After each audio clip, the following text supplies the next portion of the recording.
We begin with a new CBS poll. 6 months into President Trump's second administration, 42% of Americans approve of the job he's doing as president, down 3 points from a month ago, and down even more from February, when a majority approved of his job performance. For a closer look at the numbers, we're joined by Elections and Surveys Executive Director Anthony Salvanto. Anthony, good to have you here. Good morning. So the two big issues the president ran on, immigration and the economy. Why have his approval ratings ticked down? Well, let me start with immigration, because you're right. That is a big reason he won. Deportation in particular. The deportation program started with majority approval. And since then, it's declined gradually and then a little more over the last month. But the reason for why it has is pretty compelling, and that is majority now says they think the administration is trying to deport more people than they'd expected it to. And then it's the who.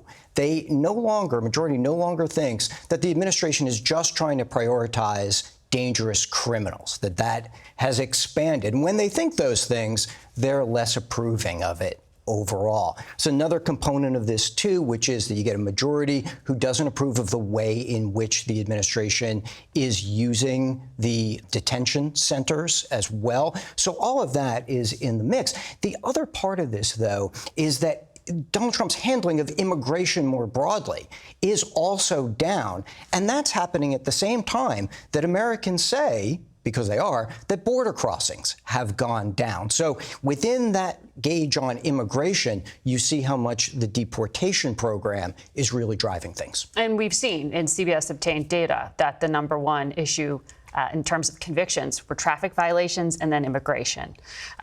You looked in your polling at the supporters of the president. How are they feeling? Very, very strongly behind him, and especially on this immigration issue and especially on deportation. And that's an important point, right? His base is still with him. What you see in this dynamic is increasingly a base that really likes what it sees and everybody else with growing doubts. The other part of this is, on the deportation program in particular, we've seen declines among Hispanic Americans. And here again, the why. Hispanic Americans and Americans overall believe that Hispanics, are being targeted or sought after for more searches for deportation compared to other groups. Earlier in the president's term, he had much more overall approval from Hispanics. He had made gains during the election, people will recall, importantly, among Hispanics, and now that has fallen off. So the president just had this big legislative win with the so-called One Big Beautiful Bill. This was tax, this was spending. A lot of these changes haven't taken hold yet. But what is the perception of it? So let's benchmark this. He's got majority disapproval on the One Big Beautiful Bill Act. Yeah, and the why there is, and this is at least initially, as we say, it's that more people think that it will help the wealthy and not help them in particular. And here we get into focus, because people say the administration is not focused enough on lowering prices and is focused too much on tariffs, which a majority opposes. It's that juxtaposition of what they expected, what they want to focus on, and what they see as being focused on.